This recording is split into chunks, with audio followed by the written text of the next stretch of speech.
설교를 집중해서 들어야 돼요. 왜냐하면 성령 충만하면 시간을 아끼라 그랬어요. 성령의 지배를 받는다는 것은 이 시간에 집중해서 들으면은 말씀이 내 존재를 이끌어 가시고 성령의 도우심을 받는 것입니다. 그러니까 창세기 3장은 사단의 유혹으로 아담이 하와가 범죄를 해요. 타락을 해요. 하마르티아. 하나님으로부터 벗어나는 범죄를 함으로 말미암아 하나님이 그 땅에 이제 저주, 심판을 내립니다. 근데 성경은 항상 얘기하죠. 역설이 있다고. 그래서 기독교만이 신비와 비밀과 기적과 역설이 있다는 거예요. 우리 기독교인들은 부정적인 것을 부정적으로 보면 안 돼요. 절대 그게 전부 아니라는 거예요. 그러니까 타락해서 하나님이 저주를 내리지만, 그러나 하나님은 바로 이어서 3장 15절에 보면은 복음을 얘기해요. 그걸 우리가 원시복음, 최초 복음이라고 그래요. 따라해봐요. 원시복음. 최초 복음. 그러니까 하나님이 저주를 내리지만, 그러나 다시 어떤 얘기를 하냐면은 내가 너로 여자와 원수가 되게 하고, 사탄을 얘기하는 거예요. 사탄과 여자와 원수가 되게 하고 내 후손도 여자의 후손과 원수가 되게 하리라. 여자의 후손을 얘기하고 있는 거예요. 여자의 후손은 새로운 신자들을 얘기해서 얘기합니다. 누굴 얘기한다 그랬어요? 예수 그리스도를 얘기한다 했어요. 그러니까 큰 틀에서 보면 교회에는 에제르, 파라클레토스, 우리는 생명을 잉태해야 되는데 진정한 그 남자와 여자의 신비적 연합은 진정한 생명의 씨 대신 예수와 교회를 얘기하고 있다는 거예요. 그런 의미에서 본다면 우리 모두는 여자이고 또 우리는 그 생명 예수와 한 몸을 이룬 자들로서 그 예수 생명을 잉태해야 할 우리의 존재와 운명이 있는 줄로 믿습니다. 그래서 이 여자의 후손은 장차 교회를 통하여 오실 메시아를 말씀해주고 있는 거죠. 그뿐만 아니라 여자의 후손은 내 머리를 상하게 할 것이다. 예수가 장차 사단의 머리를 박살낼 것을 이미 창세기부터 예언하고 있다는 것입니다. 그뿐만 아니라 하와를 모든 산자들의 뭐가 된다 했어요? 어미가 된다는 거예요. 산자들의 어미가 된다. 그러니까 여전히 이 복음은 창세기부터 기록하고 있다는 것입니다. 그뿐만 아니죠. 이제 하나님께서 그 아담과 하와에게 무화과 잎을 입혀준 게 아니라 가죽옷을 입혀줬던 것처럼 에덴 동산에서 쫓겨내 가지고 불칼과 구룹으로 그 생명나무에 가는 길을 막았다는 것. 막고 있다는 것은 갈 수 있다는 거예요, 없다는 거예요? 갈 수 있다는 것을 전제하고 있는 것이죠. 이처럼 이미 창세기부터 비록 하나님께서 우리 인간의 죄로 말미암아 심판을 얘기하고 있지만, 그러나 또다시 하나님께서는 그 구속의 이야기를 창세기부터는 계속 말씀하고 있다는 것입니다. 그리고 이제 창세기 4장에서는 그 저주받은 인간들이 이 저주받은 땅에서 어떻게 살 것인가를 설명하고 있습니다. 그러니까 하나님의 은혜에서 벗어나면 그 가인의 후손들은 라멕을 낳지 않습니까? 라멕은 힘센 자라 그랬어요. 그러니까 하나님의 은혜에서 벗어난 죄인들은 이 땅에서 높은 성을 산다 그랬어요. 이 성을 산다는 것은 자기 신념, 자기의 의지의 성을 사는 거예요. 그 성을 쌓고 목축과 각종 문화와 문명을 누린다 할지라도 그 삶 자체가 진리가 없기 때문에, 하나님께서 벗어나면 절대 가치가 없다는 거예요. 진리가 없기 때문에 오직 더 많은 것을 추구하며 유리하는 삶을 산다 그랬어요. 유리하는 삶이라는 것은 방황하는 삶을 산다는 거예요. 근거가 없기 때문에, 기준이 없기 때문에. 그러니까 어둠과 혼돈이라는 것은 성경에 물리적 어둠을 얘기하지 않습니다. 성경은 창세기 우리 저녁이 되고 아침이 되니, 이 저녁이라는 것은 물리적 저녁이 아니라 그 진리가 없는 혼돈과 어둠을 얘기하고 있습니다. 그러니까 하나님에서 떠난 자들은 그러한 진리가 없기 때문에 혼돈과 어둠 속에서 유리하는 삶을 산다. 그러니까 진리가 없기 때문에 서로가 상처가 되는 거예요. 서로 다툼만 일어난 거예요. 생각해 보세요. 진리가 없기 때문에 서로가 자기 옳음을 증명한다는 거예요. 그래서 시기, 질투, 미움, 상처와 아픔. 그래서 그런 얘기 하잖아요. 라멕이. 그래서 내가 사람을 죽였고 젊은 소년까지 죽였다. 이런 얘기를 했던 것을 우리가 확인했습니다. 그리고 이제 오늘 본문 4장 25절에서 이제 5장으로 연결하는 부분이 시작이 뭐냐면은 아담이 그 아내 하와와 동침하여 임신하여 아이를 낳았다. 또 4장 1절이 그 말씀을 하고 있고 4장 25절도 아담이 다시 자기 아내와 동침하여 아들을 낳았다. 중요한 여기에 복음이 숨겨져 있는 거예요. 그러니까 아담, 이 하와는 산자의 어머니가 됨이라고 말씀했던 것처럼 이 아담과 하와는 여전히 여인의 후손이 올 것이라는 믿음이 있는 거예요, 없는 거예요? 믿음이 있었다는 거예요. 중요한 핵심이에요, 이게 오늘 본문에.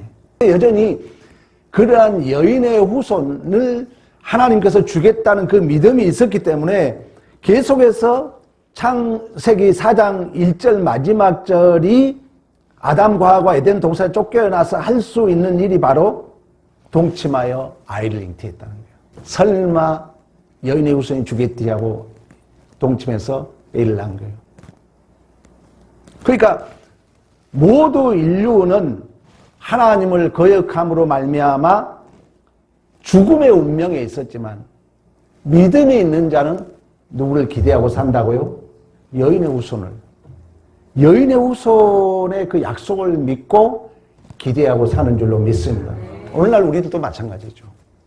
그러니까 여전히 창세기부터 계시록까지 동일한 그 씨에 대한 얘기를 하고 있는 거예요. 예수 생명에 대한 얘기를 하고 있다는 것입니다. 이처럼 성경은 타락 이후에 일관성 있게 여인의 후손이 인류를 구원할 것을 예시해 주고 있고, 그런 의미에서 아담과 하와는 이 여인의 후손이 와서 사단을 박탈내고 우리를 구원할 것이라는 그 약속을 믿었기 때문에 계속해서 동침해서 애를 낳은 거예요. 동침해서 아기를 낳았는데 그 아이를 4장 1절에 뭐라고 합니까? 내가 여호와로 말미암아 득남하였다 그래요. 그러니까 이 아이는 누가 줬다? 하나님이 줬다는 거예요. 하나님이 줬다면은 의원중의 그 믿음에는 누구라고 믿고 있겠어요? 여인의 후손으로. 더 적극적으로 말하면 이 아이가 우리를 구원할 메시아라, 이런 믿음을 가지고 있었다는 거예요. 근데 막상 나놓고 보니까 그 여인의 후손이 기였어요, 아니었어요? 아닌 거예요. 그래서 엄청난 실망을 한 거죠. 우리의 인생도 마찬가지입니다. 우리의 삶의 여정도. 그러니까 이 하와는 엄청나게 기대를 했어. 계속 그 여인의 후손을 줄 것이란 그 믿음을 가지고 있었기 때문에. 근데 나와서 보니까 아닌 거예요. 그래서 얼마나 실망했다는 것을 그 둘째 아들의 이름을 통해서 알 수가 있어요. 둘째 아들의 이름이 아벨이라 그랬어요. 하벨이라 그랬어요. 헛되다. 아무것도 없다. 헛되고 헛되다. 공허하다.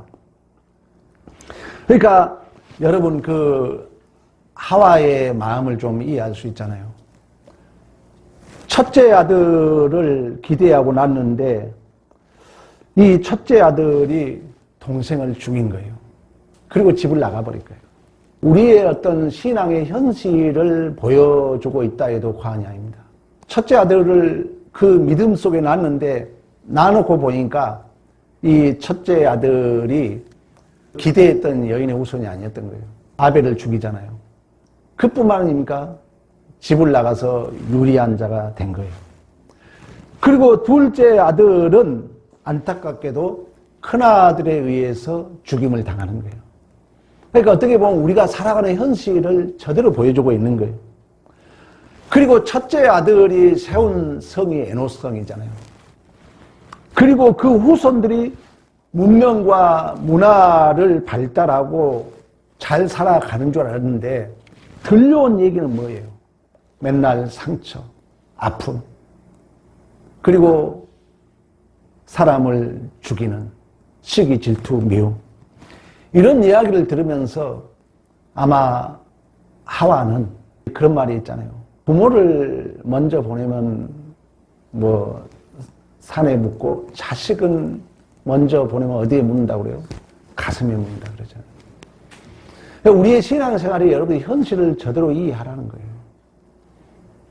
교회가 절대 좋은 일만 있는 게 아닙니다. 믿음은 내 마음에 한없는 그 아픔을 참고 견디는 게 믿음이에요. 그지 여러분, 저는 우리 교회 절대 맨날 좋은 일만 있다고 안 가르치잖아요. 왜? 성경이 그 얘기를 하고 있는 거예요. 그러나 우리는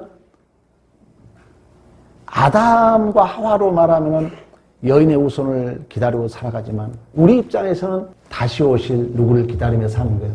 메시아를 기다리고 사는 거예요. 일찍이 야곱이 험악한 세월이라고 그 현실을 증언했던 것처럼 모세가 인생이 70이요 강건하면 80이요 그 연수의 자랑이 수고와 슬픔뿐이라고 고백했던 것처럼 그 한 많은 세월을 어제나 오늘이나 주님을 바라보며 주님을 기대하며 사는 것이 믿음 생활의 실존인 줄로 믿습니다. 그래서 이 하와는 그 자식을 잃은 엄청난 공허함 속에서도 그 허전함 속에서도 하나님께서 약속하신 그 믿음을 가지고 또 동침해서 애를 낳은 거예요. 그 셋째 아들 이름이 셋이라 그래요. 셋. 그래서 우리 오늘 25절에 그 얘기를 하잖아요. 아담이 다시 자기 아내와 동침하여 그의 아들을 낳아 그 이름을 셋이라 하였으니 하나님이 내게 가인이 죽인 아벨 대신 다른 씨를 주셨다. 그러니까 여전히 이 하와는 산자의 어머니의 삶이 어떻다는 걸 여러분들이 바로 알아는 거예요. 형이 동생을 죽이고 서로 자기 성을 쌓고 시기와 질투 속에 아픔과 상처 속에 죽이고 죽이는 그 현실이지만 우리는 끝까지 믿음으로 참고 견디고 인내하고 그 소망을 바라보는 것이 믿음으로 사는 자들의 삶의 실존인 줄로 믿습니다. 이걸 꼭 알아는 거예요. 그래서 오늘 본문 4장 26절에 그러잖아요. 셋도 그 아들을 낳고 그 이름을 뭐라 했더라? 에노스라 했더라. 에노스라는 건 뭐냐면 온갖 상처, 아픔, 티끌, 아담, 사람 이런 뜻을 가지고 있어요.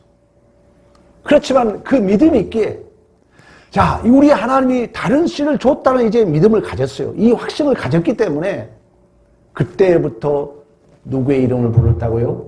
여호와 이름을 부르고 사는 것입니다.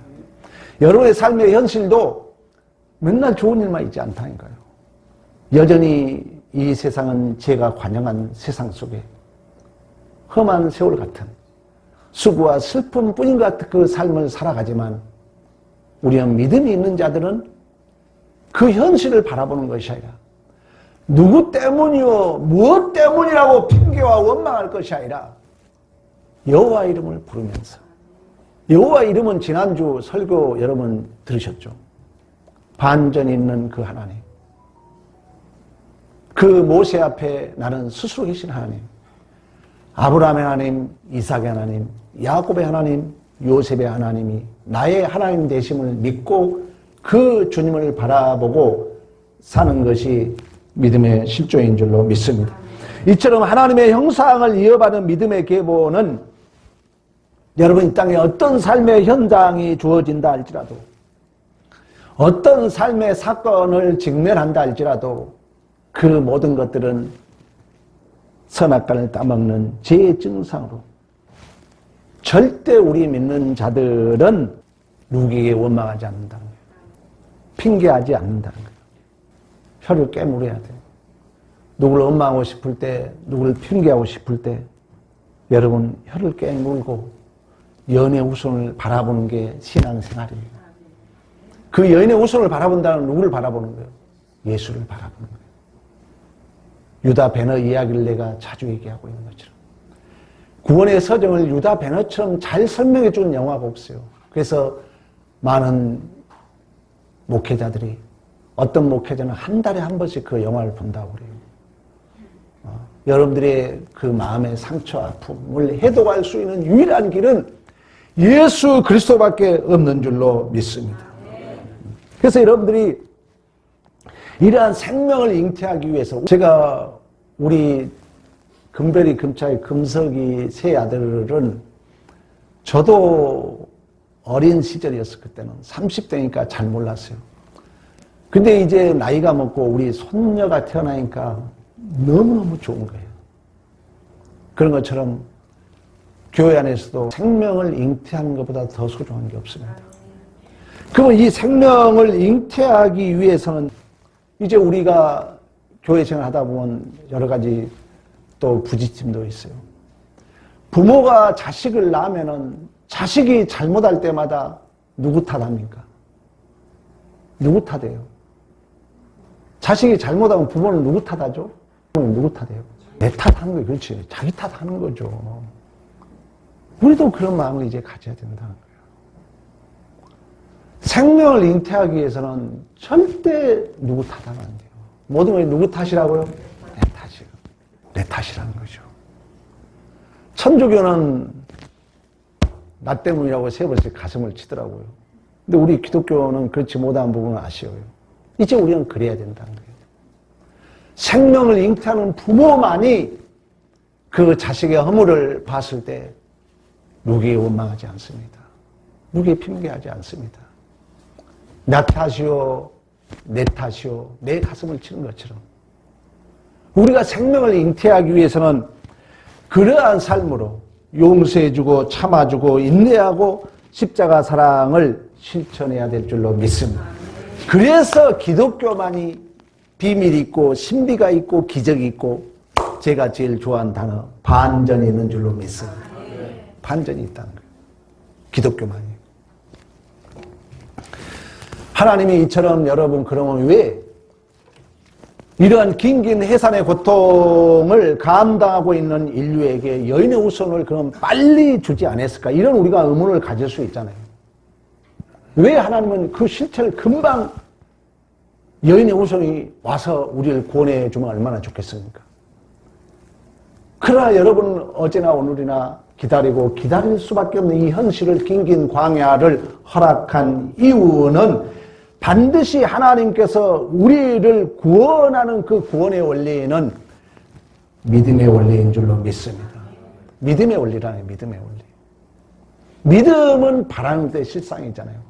믿음은 보지 못하는 것의 증거인 줄로 믿습니다. 그러므로 성경의 교회를 대표하는 믿음의 계보들은 보지 못한 약속들을, 여러분 예수님을 봤습니까? 못 봤잖아요. 우리는 믿음으로 보고 있는 거예요. 그 믿음의 근거가 그래서 뭐예요? 하나님의 뭐죠? 말씀이라는 거죠. 몰라서 대답을 못합니까? 알고도 대답을 하지 않습니까?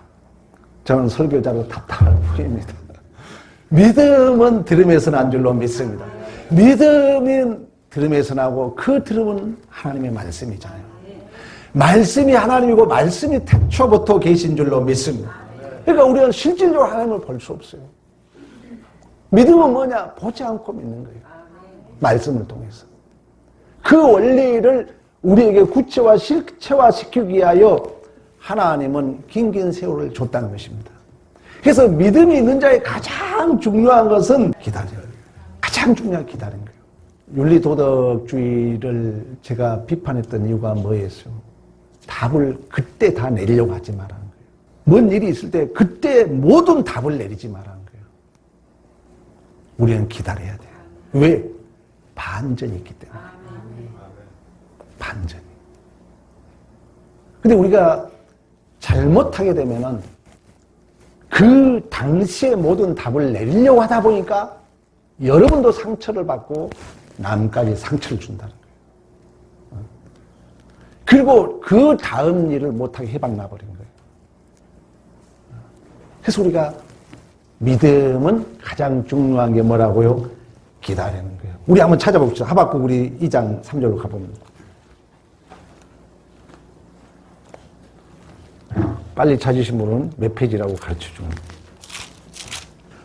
구약성전 1303쪽. 그래도 성경 한번 찾아보고 가야죠. 2절부터 4절까지 여호와께서 내게 대답하시되 너는 이 묵시를 기록하여 판에 명백히 새기되 달려가면서도 읽을 수 있게 하라. 이 묵시는 정한 때가 있나니 그 종말이 속히 이르겠고 결코 거짓되지 아니하리라. 비록 더딜지라도 기다리라. 지체되지 않고 반드시 응하리라. 보라, 그의 마음을 교만하여며 그 속에 정직하지 못하나 의인은 그의 믿음으로 말미암아 살리라. 아멘. 그러니까 이 하와가 다른 씨를, 여인의 후손을 믿음으로 기다렸던 때부터 진짜 여인의 후손 메시아가 오시기까지는 수천 년을 기다렸던 것처럼 오늘 살아갈 우리들도 마찬가지예요. 이제 다시 오실 메시아를, 여러분의 삶의 현장은 아까 얘기했잖아요.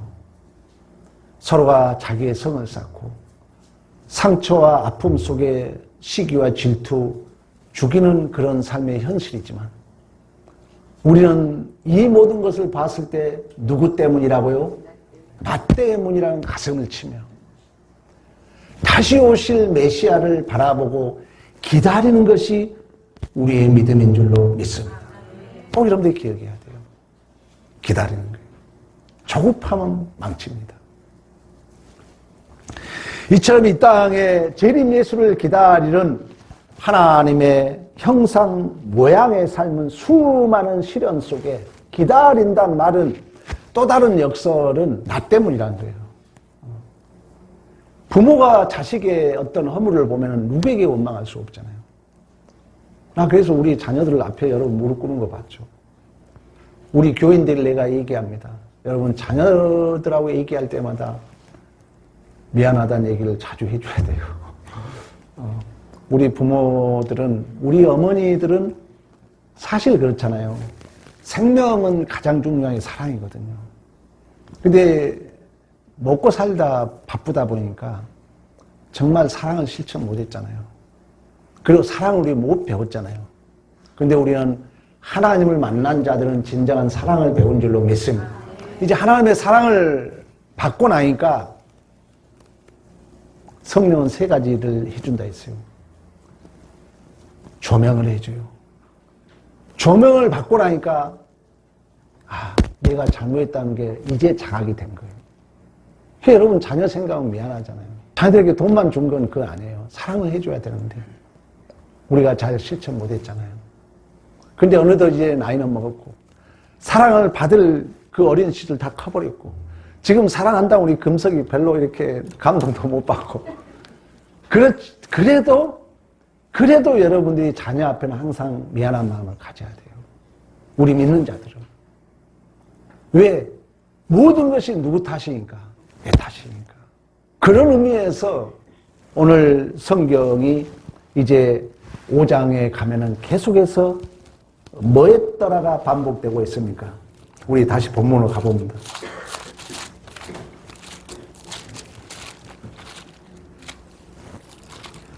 자, 그런 의미에서 계속 5장 5절부터 그는 330세를 살고 뭐 했더라?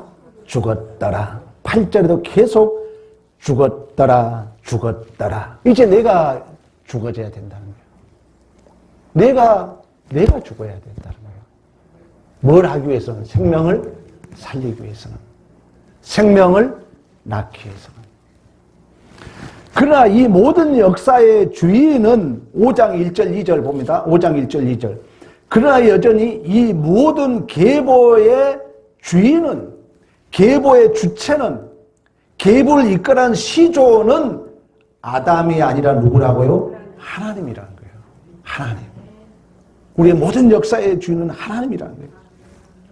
그래서 우리 주님이 그 모범을 보여주잖아요. 십자가상에서 모진 고통과 아픔을 겪지만은 내 뜻대로 마옵시고 아버지 뜻대로 하옵소서 기도했던 것처럼 그 죽음의 잔을 우리 주님이 내가 어찌 아버지께서 주신 잔을 내가 거부할 수 있겠냐고 말씀했던 거죠.